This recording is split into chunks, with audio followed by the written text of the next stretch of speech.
So sabi ni Doc, hindi pwede ito. Dapat mag-normal ka. At yun nga, nakita nila, nagkaroon ng I admit, napabayaan ko talaga yung sarili ko. Lagi ako nasa emergency room, hindi makatulog. Tapos laging nanginginig ang mga kamay, nag-garden ako, bigla akong nahilo. Grabe yung immune system ko. Talagang sobrang hirap. After 3 months, lumabas pa rin sa result na meron pa rin. Ako si Maria Daisy Ardillermo, 63 years old, nakatira sa South City Homes, Piñan, Laguna. Dati po akong retired teacher and guidance counselor. Way back 2022, ang plano ko sana, antayin ko na mag-retire ng 65 years old, yung compulsory retirement. Ang problema, wala pa akong 60, ang dami ko nang nararamdaman. Ang lifestyle ko siguro, medyo may pagka-workaholic kasi ako eh. Kahit mga kasamahan ko sa trabaho, laging sinasabi sa akin, pag oras ng kain-kain, ang trabaho nakakapag-antay. Pero ako parang hindi kasi nauubusan ng trabaho, parang gusto ko sa isang araw, wala akong bibit-bitin na trabaho sa bahay. So lahat yan inaano ko, kaya medyo stressful siguro yung aking trabaho. I admit, napabayaan ko talaga yung sarili ko. Kaya yung singil talaga sa katawan ay nasa huli. Lagi ako nasa emergency room, hindi makatulog. Tapos laging nanginginig ang mga kamay, nag-garden ako, bigla akong nahilo. Grabe yung immune system ko. Tuloy-tuloy yung aking panghihina, yung pangangayayat ko. Umabot ako sa 35 kilogram. Ang akin talagang normal na weight is 40. So ganun ang ibinaba niya, 5 agad. Bumaba din ang iba kong electrolytes, sodium, potassium. Lahat ng nakakasalubong ko, parang hindi ako nakikilala. Namamangha sila sa pangangayayat ko. Yung kapatid ko, awang-awa na yun sa akin dahil nakikita niya yung itsura ko tuwing lalapit ako sa kanya. Minsan dinadrive nga niya ako para dalhin ako sa ospital pag hindi available ang mister ko. So yun yung mga sintomas na naramdaman ko na talagang sobrang hirap. So nagpaalam na ako sa eskwelahan sa aking principal na ako'y magpapahinga na muna at magpapagamot kasi kailangan kong alagaan muna yung katawan ko. Nakiusap nga yung principal ko na kung maaari tapusin na lang yung school year. Pero hindi na ako nang hinayang kasi mas mahalaga yung oras na nalalabi para sa pagpapagamot. So right here and then, nagkonsulta na ako sa doktor at yun nga, nakita nila nagkaroon ng thyroid. Mataas ang T3, T4, TSH. At that time, naisip ko na magpagamot agad.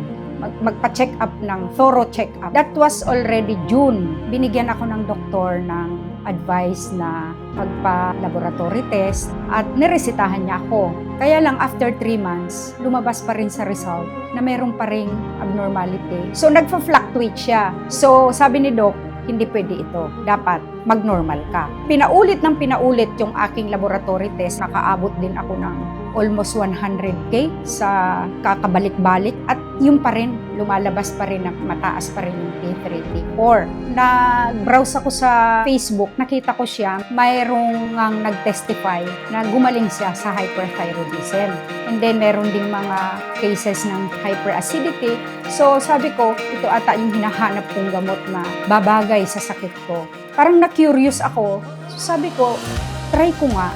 Tapos ang sabi nila, meron daw Salveyo trial pack. So nag-order na ako. Nung una, ang pag-inom ko, 6 scoops, 3 times a day. Bago mag-breakfast. Sa lunch naman, bago kumain 2 hours sa gabi, bago matulog. 3 months lang, nagkaroon ng magandang resulta yung laboratory test ko. Diba T3, T4, TSH? Ang nangyari, yung T3, T4 ko ay umokay, pero yung TSH, hindi siya umokay. So, ninuloy-tuloy ko lang yung pag-inom ko ng Salveyo. And then, itong mga anak ko, nagtataka din sila. Sabi niya, Mama, bakit ang lakas mo? Parang yung putis mo, sabi niya, parang iba.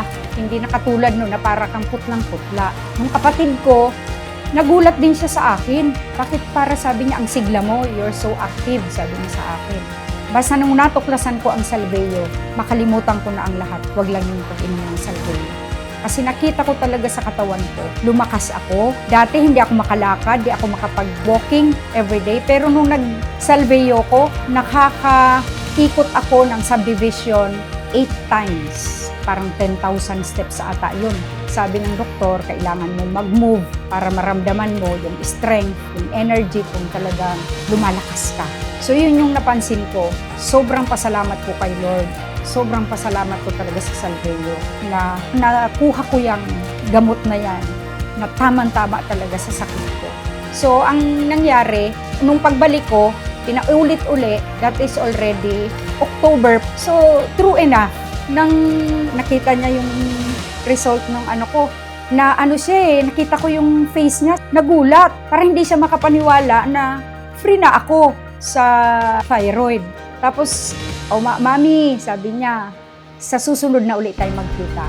Free ka na ha? Sabi niya sa akin. Sobra ang saya ko siyempre. Siyempre yung asawa ko lang na tumalon dun sa harap ng laboratory department kung malaman niya wala na talaga, free na. Mag-a-active na uli ako kasi minsan yun yung naging obstacle para hindi ako magtanggap ng assignment ko sa simbahan. Kakaano naman na magtutok ka, hihina ka sa harap. Kaya lagi ako nagbibeg, some other day na lang pag ako'y okay na.